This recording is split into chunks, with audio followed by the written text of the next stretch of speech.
All right, hi everyone, and welcome to the NYC Geek Society second review of the first review, the only review of the second episode of season 2 of Fear the Walking Dead. So this is episode 2, season 2, Fear the Walking Dead. This is our review. We do this off the cuff right afterwards. We don't write anything down. We don't.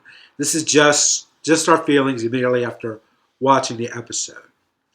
So it was. I think it was a very interesting episode because we got the whole sort of wagon train feeling from this episode. I think, and that is that they're going from place to place, like in a western, and they're starting to experience these things like they do on The Walking Dead. And we encounter these quasi survivalists, I guess, survivalists, and with a death wish, I guess.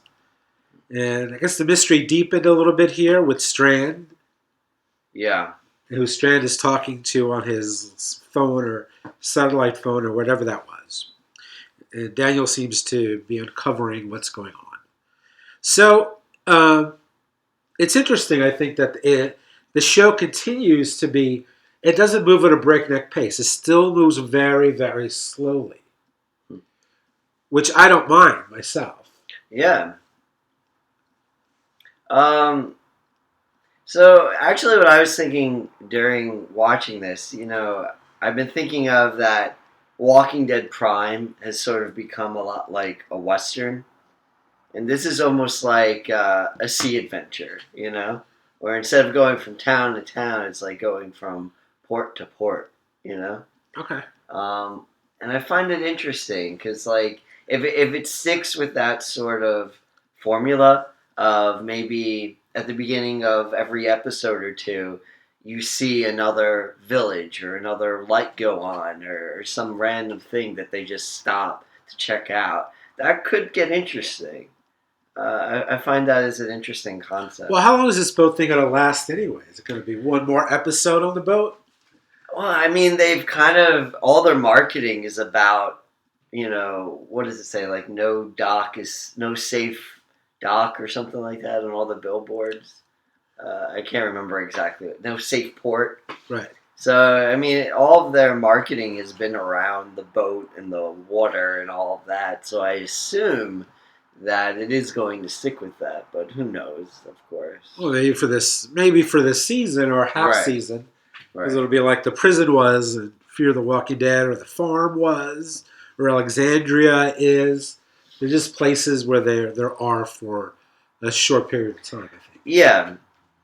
But it was interesting to me this idea of possibly just stopping by different areas and different places, and just kind of having more of these sort of potentially self-contained stories.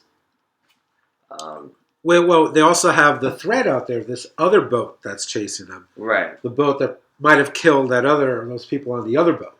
Which they said on the radar disappeared, but you thought that was a ploy or something. Maybe they got close to the coast. If it was me, the last place I would go to was that ranger station. Because that would be the first place I would look if I was chasing somebody. Why would I go to the most obvious place? I would go to the least obvious place. What would the least obvious place? The other cove that was uninhabited. Interesting. Which, if you think like me, then that becomes the most obvious place. So, but not everybody thinks like me. So I don't know what to say about that, but I probably would have chosen to stay away from people. I wouldn't have gone to where the ranger station was. Even though they got a lot of relevant information. Like they know not to go to San Diego. But I don't think now that Strand was ever going to San Diego. He's been lying to them for some reason. Yeah. I don't know. I have a feeling, maybe this is a bit cynical, but I have a feeling whatever it's leading up to with Strand's storyline of what he is, I feel like is going to be disappointing. Well, what is he? Is he a drug dealer? Yeah. Is he a spy? What could he be? You know what I don't mean? know. He had that rifle, the military rifle. He had those The maps. only thing He's on a $10 million boat, which may or may not be his. the only thing that made it kind of interesting, or makes me think that the only thing that would be really interesting to me is if somehow he is related to how the outbreak happened. That would be really interesting to me.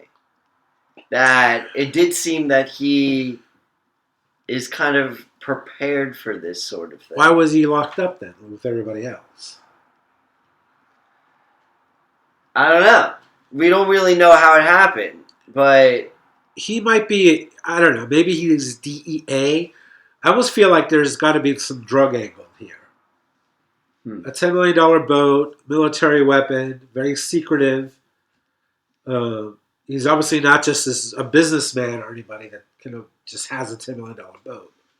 It may not even be his, for all we know. There's something very shady, but he was very confident when he was locked up. yeah. And he kind of had a plan of escape, and he had this plan to get away from land. So he has a lot going on. Is he law enforcement of some kind? He seems more prepared than everyone else.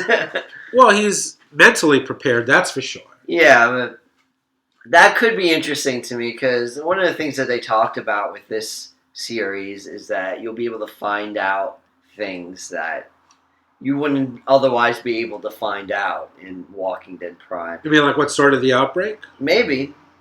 I mean, they never really said that, obviously. And actually, they said that they'll never, at least in the comics, that they'll never actually say what started it. Right. But maybe we could get more hints towards that sort of thing. I mean, we did find out even in this episode, for sure, that pretty much all along the coast of the U.S., it's been hit and shut down. Well, yeah, I mean, essentially George said the country is shut down all the way to Colorado, essentially. I mean, I guess we knew that from season 1 of The Walking Dead. Well, we know it's going to happen. And it seems to be happening pretty fast. Yeah. Because I guess we have to figure out the timeline of when it started to where we are now. Is it just a matter of weeks we're in right now? I think they said something like that, right? That Rick's story starts only like a month or so in, I think they said, to the outbreak, where fear starts obviously before that. But right, but how long has it been since the outbreak? oh, you mean They were in the homes for a few weeks, we know that. Right. And now they've been on the water for how long? Right. Maybe a week at the most. So, I don't know. We'll see where this goes. I'm still enjoying it. People are going to be critical that it's still moving too slow. And I guess there's more mysteries to be unraveled, where there were really no mysteries in the original Walking Dead. It was just a matter of survival. Yeah. There were no mystery plot elements going on. You just didn't know what anybody else was ever going to do. That's all. That's all that mattered. Right. This is different because you're dealing with characters who have hidden agendas already, right off the bat. So, I don't know. We'll see where this goes. I'm enjoying it. We know that it got renewed for season 3, which I'm happy about, even though we're only in episode 2 of the second season. So I really want to see where the story goes. I still like the characters, and I'm curious about how they're going to handle what's coming up. And they have a mix of conventional characters, school teachers, school teacher and a guidance counselor, drug addict kid, bratty teenager, or 2 teenagers, right? The girl, Alicia. And then they have Daniel, who's also got the shady past. Yeah, but we know about his past. Right, we know about it. It's not a mystery, but we know that it's shady, and he's more prepared for this anarchy than the others are. And then there's Strand, who's the real mystery here, who's also prepared for this anarchy, but we don't know what he's up to and what he's even doing with them. Why did he leave them behind? Why is he bringing them with him to this place where he's going, where he's contacting other people? So let me do my job here of asking you the philosophical question again. Which was that? So in this episode, when it came to the point where the mother was asking to take the kids, what would you have done? Um, I guess knowing the fact that there were those poison pills, and Well, what about before you knew that? Just no, that philosophical, that question alone, do you take the kids? no, I wouldn't have interfered. It wasn't until the poison pills came into play, and where we find out that, and then we find out outright that the plan was that everybody was going to die. Yeah, I would have. I probably would have fought for the kids.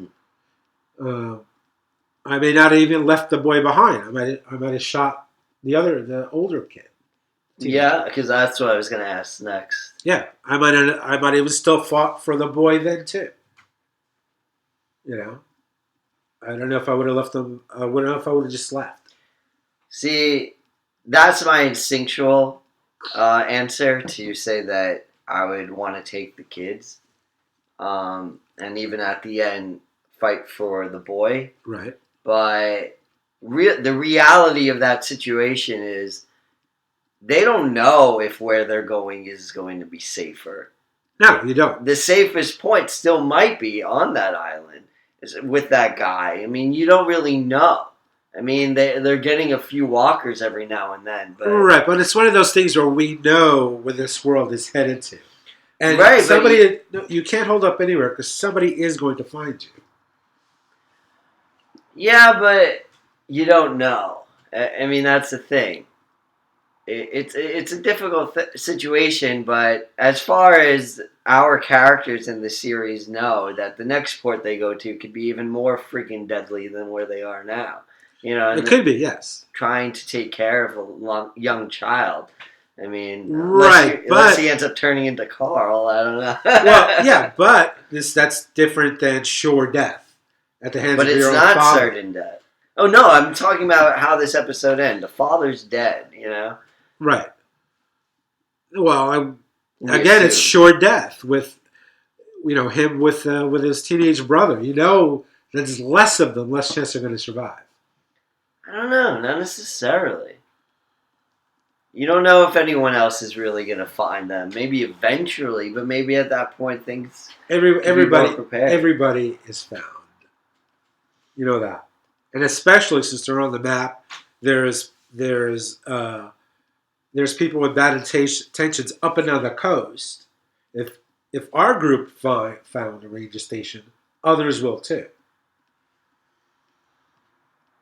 I don't know.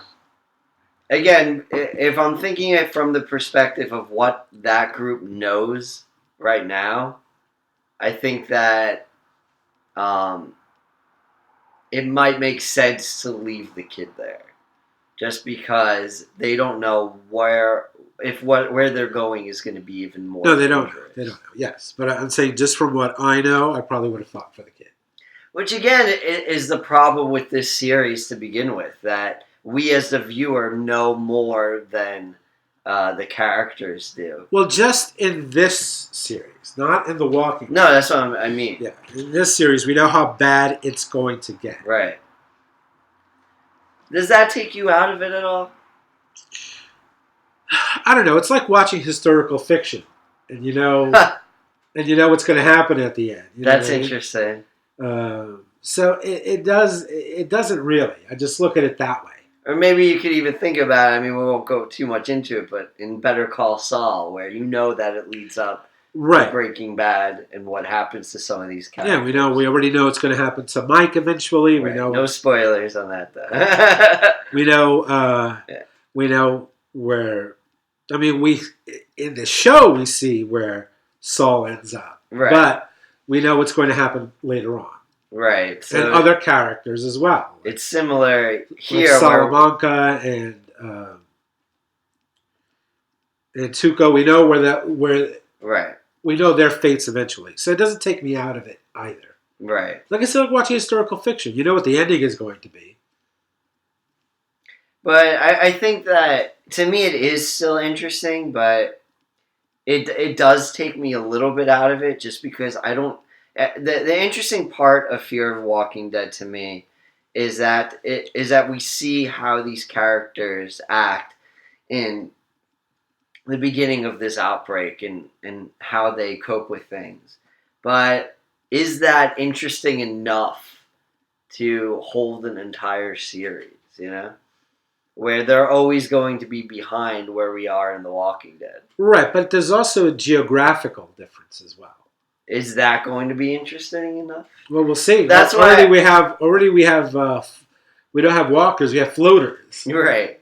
But that's why I think it might be an interesting formula for them to go to like different ports and so on and see where maybe one area won't get too tired, Whereas our guys in The Walking Dead pretty much spend most of their time in Georgia for like. Well, yeah, they spend all their time in the woods, which was different.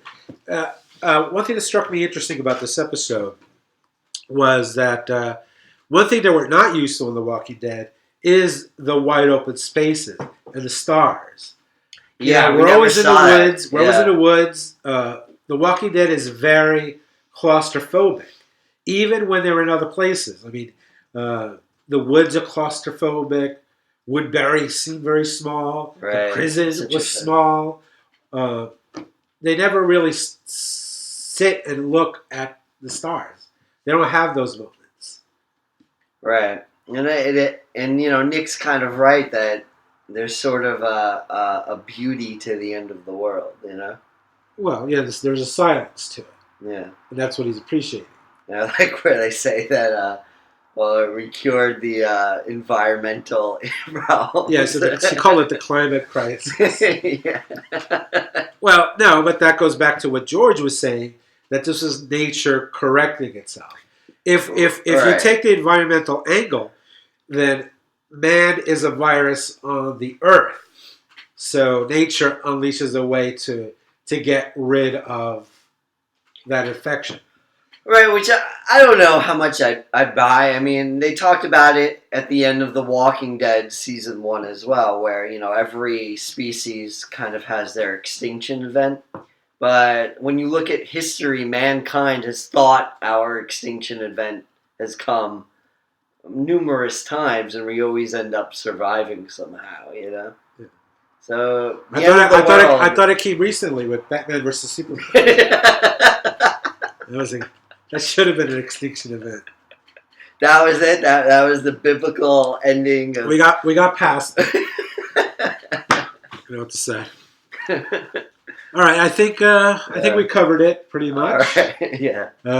I'm still in it. I'm liking the show. I'm glad about season 3, and we'll talk about it again next week. Any last words? Last words. It is the end. Oh my god. All right. Any final observations before we sign off? Oh yeah, I still kind of hate Chris, but that's okay. He's just kind of weird and whiny and weird. That's how I would describe Chris. But anyway, everybody else I like. I'm still interested to see where it goes again. Yeah. All right. So this is the NYC Geek Society signing off. Until next week when we will review or talk about Episode 3, Season 2, Fear the Walking Dead.